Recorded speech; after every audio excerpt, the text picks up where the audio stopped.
sister didn't invite me to her wedding but invited all my friends, so they showed up in wild outfits as payback for not inviting me. You see, as the older sibling I was always expected to take care of Gigi from the time we were both kids. My parents expected me to pick up after her, help her with her homework, walk with her after school, and play with her because they were too busy with work. Sometimes even after work, my mother would come back and complain about how she didn't have the energy to spend time with Gigi and would ask me to read her a bedtime story. Gigi also didn't make it any easier on me. She would often say mean things and had trouble understanding social cues. She would say things to people without thinking, which would ultimately land me in trouble. For example, my parents would force me to take Gigi with me if I wanted to go out with my friends for an outing or to their birthday parties. And one time, Gigi came along with me to my best friend's place for her 13th birthday. We had all got her various gifts with our pocket money, which my best friend was very happy to receive. She also opened up a gift that her grandparents had sent her, and it was a Barbie doll house. Granted that we were a bit old to still play with Barbie, but clearly my friend loved the gift and she seemed a bit sentimental over it. Out of nowhere, Gigi started giggling, and when we all turned to look at her, she remarked how it was a dumb gift. I looked back at my friend alarmed and embarrassed for the way Gigi behaved. My friend looked heartbroken while Gigi kept giggling. I apologized to my best friend and told her that I was going to take Gigi back home.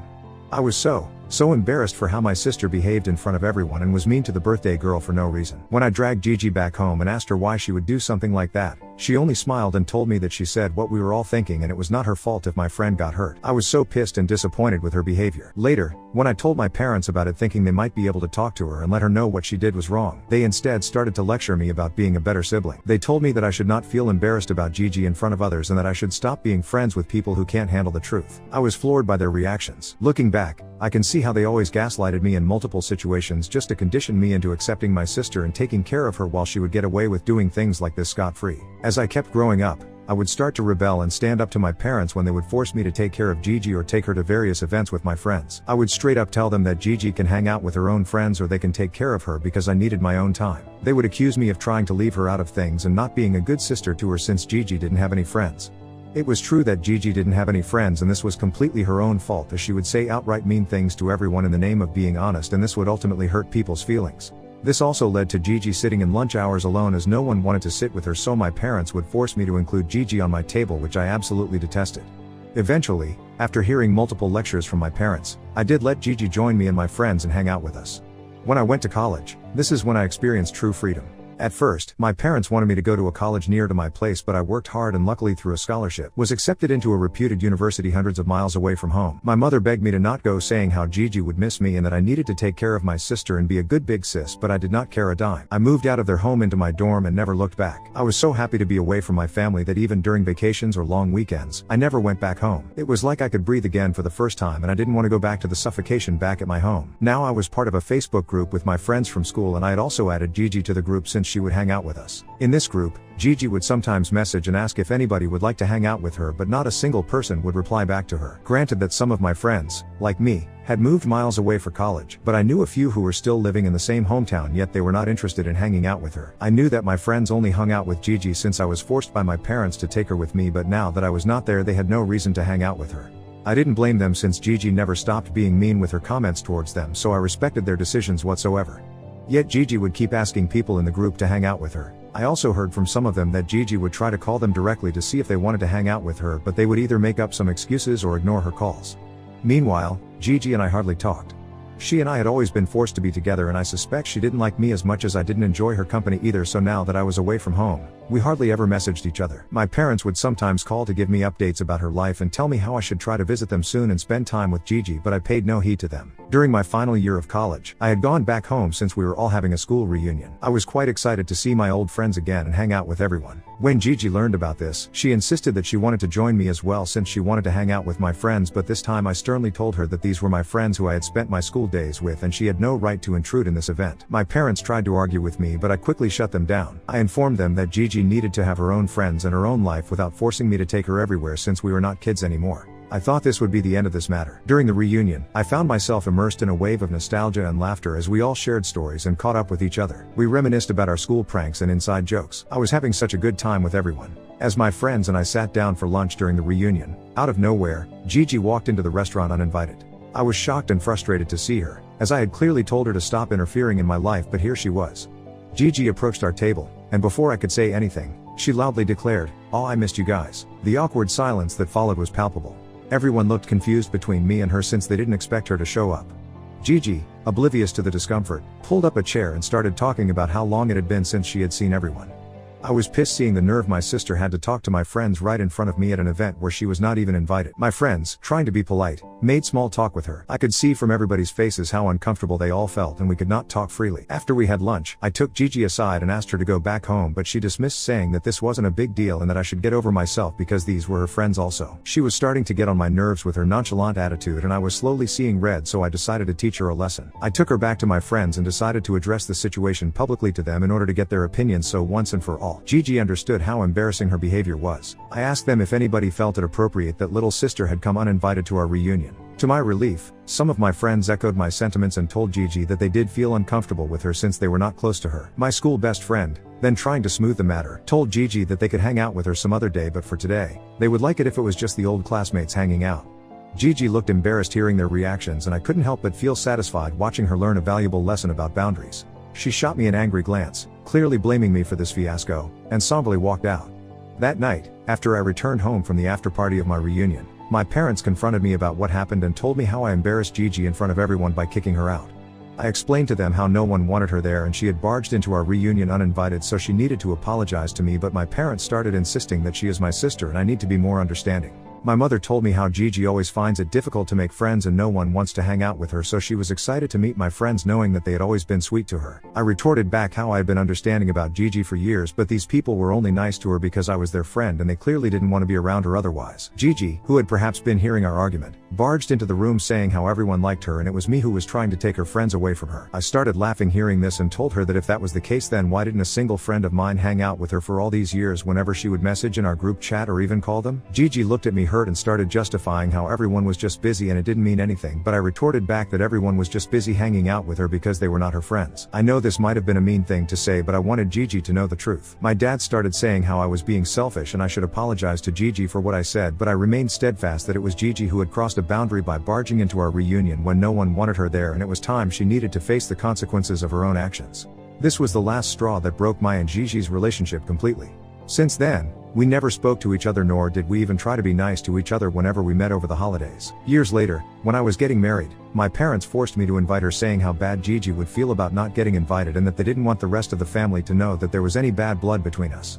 I reluctantly invited her as a guest and my parents wanted me to make her my bridesmaid, but I put my foot down and threatened that I would uninvite her if they kept pushing me. Fortunately, I have a loving and supporting partner like my husband, Kyle, who understood the dynamics of the relationship between me and my sister and never questioned why I didn't want to involve her more in our wedding. Over the years, I have been polite to Gigi but never bonded with her beyond that. Now, coming on to the incident at hand, Gigi just married a week ago. Her husband, Rick, is 15 years older than her, whom she met while working at a restaurant. Gigi could never hold on to a job for very long and had always talked to my parents about getting married, so Rick was her knight in shining armor. She was ecstatic about finally settling down. When she sent out her marriage invitations, I found out from my cousins and parents. It was not surprising that I didn't receive any. I honestly didn't care since she and I didn't have a good relationship anyway. However, to my surprise, Gigi sent out a virtual invitation to all my friends on the very same Facebook group where I had added her years ago. I had kind of forgotten about the group since no one uses Facebook anymore and was kind of taken aback that she would invite my friends to her wedding when none of them even spoke to her. Some of these friends did reach out to me to ask if I would be attending as well, and I told them how Gigi never invited me, which shocked them that she would invite them.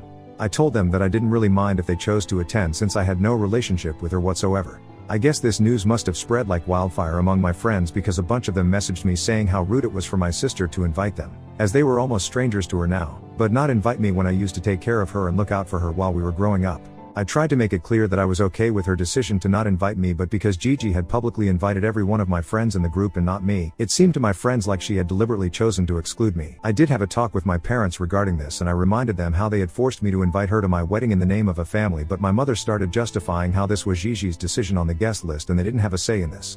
Feeling betrayed, I told them how she had invited all my friends, which had led everyone to question why she would deliberately single me out, but my parents, as usual, stuck by her side and told me that those were her friends also and Gigi would love it if they attended her wedding. I saw that there was no point in talking to my family, so I didn't bring up this conversation again. Last week, on the day my sister got married, I spent the day with my husband and my son. Kyle knew that I was a bit upset, so he took us out to the beach and we had a good time. I switched off my phone since I like having tech-free days while spending time with my loved ones. When I returned home, I was flooded with multiple messages and voice calls from my sister and my parents. Confused and unable to comprehend what was happening, I opened the last message from Gigi, which had a picture attached. She had written how this was all my fault and that she would never forgive me for spoiling her day. The picture attached was of some of my friends and I gasped looking at the picture. My friends were wearing floor-length multicolored gowns which looked absolutely ridiculous. One of them was even wearing a fancy boa draped around her neck while another had on a summer hat. I could not understand why anybody would ever wear these types of dresses to attend a wedding. It definitely looked less like a wedding and more like a fancy dress competition, and I couldn't help but chuckle at how ridiculous they all looked. My sister then called me, clearly trying to reach me throughout the day, and when I picked up, she started screaming at how selfish I was for ruining her wedding. I tried to calm her down, saying that I had no idea why my friends would dress up like that, and she kept blaming me, saying that I was just jealous of her and knowingly had asked them to dress up like that, which had turned her wedding into a laughing show. I kind of felt bad for her, but I just couldn't understand why she would blame me even though I had nothing to do with this. My parents have also messaged me saying how disappointed they are with me and I should have stopped my friends from dressing up like that, which is absolutely preposterous. I don't know if I should clarify the matter or let them keep blaming me. I have started to think my friends might have turned up like that since they all knew that my sister didn't invite me, and I kind of feel like this is a bit of my fault. I feel like I should have clarified the matter better to them. AITA for my friends turning my sister's wedding into a fancy dress competition. Update 1. I talked to Kyle and we both felt that I should clear the matter with my family, but first I needed to reach out to my friends for an explanation. By now, images from Gigi's wedding have flooded social media and a lot of people have found out about this incident. I gathered my friends through a video call and asked them about their choice of dressing. To my surprise, my friends straight up revealed that they had decided to dress up as a way of subtly protesting against Gigi's habit of inserting herself into situations. Without a specific dress code mentioned in the invitation, they took the opportunity to make a statement. They confessed that, over the years, they grew tired of Gigi's persistent attempts to be part of our group, and she would sometimes even badmouth me behind my back, which they clearly didn't like. Despite understanding that I was often compelled by my parents to include Gigi, they held on to the hope that she would eventually realize their boundaries, but she never did. Gigi's intruding into our reunion reminded them of how annoying she had always been. When they discovered that Gigi had deliberately excluded me from the wedding invitation, they decided it was the perfect moment to teach her a lesson. It became evident that my friends saw through Gigi's actions and had always regarded her as more of a nuisance than a genuine friend. Their unconventional fancy dresses to her wedding were their way of expressing their frustration and delivering a subtle message to Gigi that they were not her friends. When I shared the details of Gigi blaming me for the wedding fiasco, my friends were genuinely apologetic. They immediately offered to send her a group text, affirming that the idea was entirely their own, absolving me of any involvement. Grateful for their support, I assured them that I didn't hold them responsible for the unexpected turn of events at Gigi's wedding. While their choice of attire might have seemed unconventional, I understood the frustration that fueled their actions. I told them that my primary concern was ensuring that Gigi and my parents grasped the message they were trying to convey about respecting boundaries and that I shouldn't be blamed for this. Since our talk, my friends have sent an apology to Gigi in our Facebook group telling her how it was their idea to dress up that way and I had no idea about all this. I know Gigi has seen that message because instead of replying back to them, she called me and started going off about how I'm just trying to escape responsibility and clearly I was manipulating my friends. She told me how her wedding has become the laughing stock in the family and how those ridiculous pictures are circulating on social media as well. I understood her frustration, so I told her as politely as possible that she couldn't blame me for what my friends wore to her wedding when I wasn't even invited to her wedding in the first place. I told her that even though my friends have outright admitted that I wasn't involved in their planning and she still chose to not believe me, then I couldn't do much about it. I reiterated that I had no intention of sabotaging her wedding day and that my friends were merely expressing their frustration with her intrusive behavior over the years. Despite my explanation, it became evident that Gigi was unwilling to accept any explanation that didn't align with her beliefs, so I quickly wrapped up the phone call. My husband believes that my parents can help sort this out, but I don't think they will be able to until Gigi believes the truth. I don't know if they will be of any help, but I will talk to them this coming weekend and see if they can straighten this out. Update 2. Hi everyone. It's been a week since my last update. As expected by everyone, talking to my parents didn't really help the situation in any way. It worsened the situation even more if possible. As I explained the situation, I was met with unexpected blame. They argued that I should have controlled my friends, implying that the unconventional attire was somehow my responsibility. My attempt to clarify that I had no knowledge of my friend's plan fell on deaf ears. My parents, as usual, sided with Gigi, expressing disappointment and suggesting that I should have warned Gigi about my friends. I looked at them confused and told them how I wasn't even part of their discussions and they had done all this without my knowledge, but my parents, like Gigi, refused to believe that. Feeling frustrated and misunderstood, I realized that resolving the issue with my family might be more challenging than I initially thought. The strained relationship between Gigi and me, coupled with my parents' persistent bias towards her, seemed to cloud any hope of a fair resolution. Kyle, who had come with me for this discussion, decided to stand up for me and told my parents straight to their faces that I wasn't the sort of person who could stab someone in the back like that, especially my own sister. He said that on the day of Gigi's wedding, we were away since we had not been invited and we had no idea about such a thing even happening. He explained that it was unfair for my family to place blame on me without any evidence. My mother protested, saying how I might have instigated my friends to dress up that way when I told everybody that I wasn't invited, but Kyle replied back that I had mentioned to my friends that I was okay with not being invited, so what they chose to do was not on us. I could see that my parents were not going to back down, so I told them that if they didn't want to believe me, then there was no point in having this conversation further. I also told them that for years I had listened to them and taken care of Gigi, but now I was done being their scapegoat. I told them of my decision to cut Gigi off from my life permanently, and my mother started to protest, but my father held her back.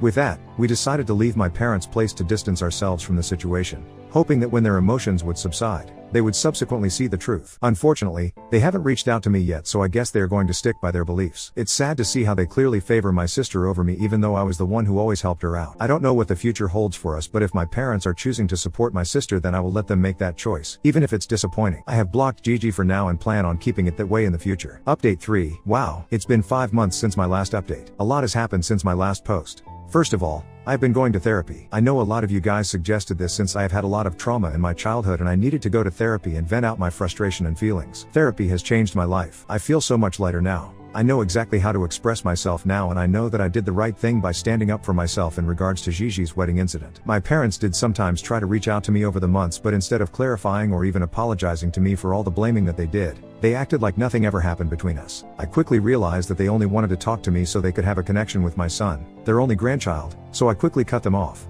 I don't want them to ever get the opportunity to treat my child the same way they treated me. In the meantime, Kyle and I have focused on our own lives, finding solace in the support we provide each other. I have said this before and I will say it again, Kyle is a wonderful husband. He knows how tough a decision it was for me to cut off my parents, but he has never made me feel alone in this choice. We are planning on taking a vacation with our son this upcoming holiday. All I can say from this incident is that if you have a family member in your life who is this toxic, then please, for your own mental health, remove them from your life. It's not worth letting them poison your life. Trust me, you are going to find someone someday who is going to love you and support you for who you are.